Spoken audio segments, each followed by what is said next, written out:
3 a.m., the ceiling stares back at you. Your mind, a battlefield where tomorrow's anxieties wrestle with yesterday's regrets. You scroll through your phone. Everyone else seems to have it figured out. Their victories, their perfect moments, their lives seemingly untouched by the war that rages inside your skull.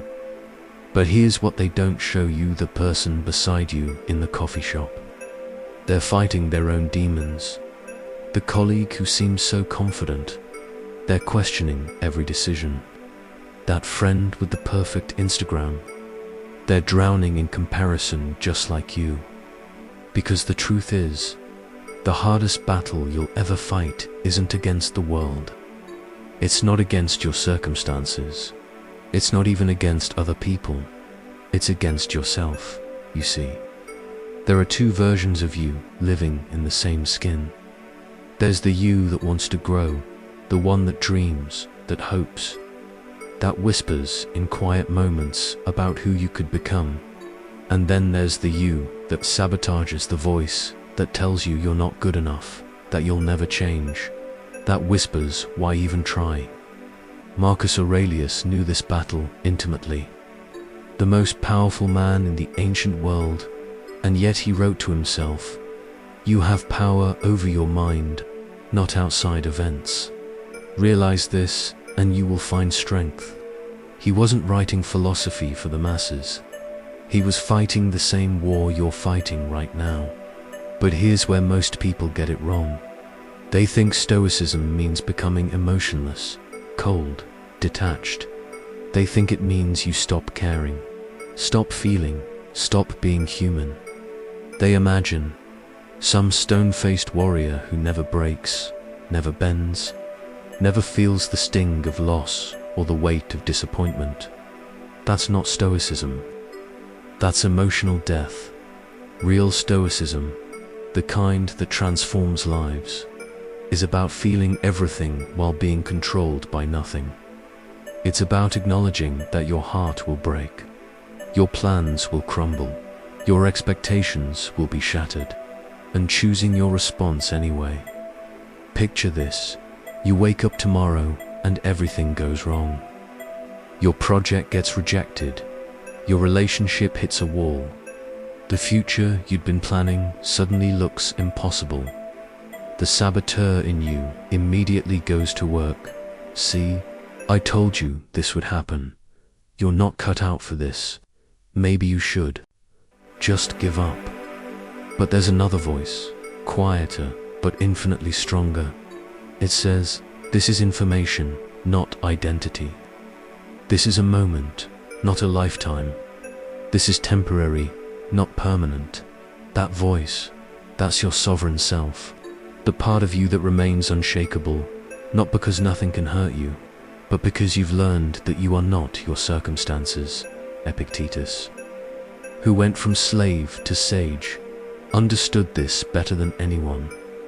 It's not what happens to you, but how you react to it that matters.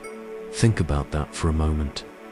A man who had every external freedom stripped away, teaching us about the one freedom that can never be taken, the freedom to choose our response. You have that same freedom right now, in this moment.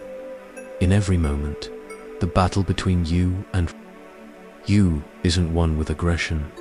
It's not won by beating yourself up for every mistake, every setback, every moment of weakness. The war is won with patience, with compassion, with the quiet recognition that growth happens slowly, like a plant pushing through concrete. Not because it's easy, but because it's necessary. Every time you choose to respond instead of react, you win a small victory. Every time you pause before letting anger take the wheel, you reclaim a piece of your sovereignty. Every time you acknowledge your emotions without being enslaved by them, you become a little more free. But let's be honest, this isn't a one-time transformation. You don't read one quote, have one revelation, and suddenly become the master of your own mind. The you that sabotages doesn't just disappear. It gets quieter, less convincing. But it's always there, waiting for moments of weakness to whisper its familiar lies. And that's okay. That's human. That's the ongoing work of being alive.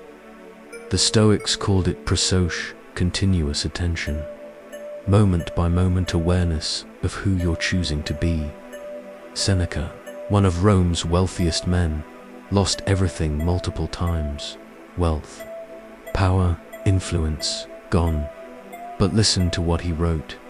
Every new beginning comes from some other beginning's end.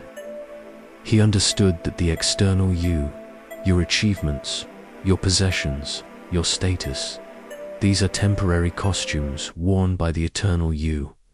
The real you exists in the space between stimulus and response, in the pause before you react, in the choice to be kind when the world is cruel, in the decision to keep going when everything tells you to quit. So when you lie awake at 3 a.m., when the battles rage, when the saboteur whispers its poison in your ear, remember this: you are not your thoughts. You are the observer of your thoughts. You are not your emotions. You are the space in which emotions arise and pass away. You are not your circumstances. You are your response to your circumstances. The war between you and you isn't about defeating the darker parts of yourself. It's about choosing, again and again, which version of you gets to drive. Every morning, you wake up with a choice. Will you be the author of your day, or will you let your day write you? Will you respond to life, or will life happen to you? Will you remember that you have sovereignty over the one thing that matters most: your mind, your choices, your character? The Stoics knew that we cannot control what happens to us, but we can control what happens within us.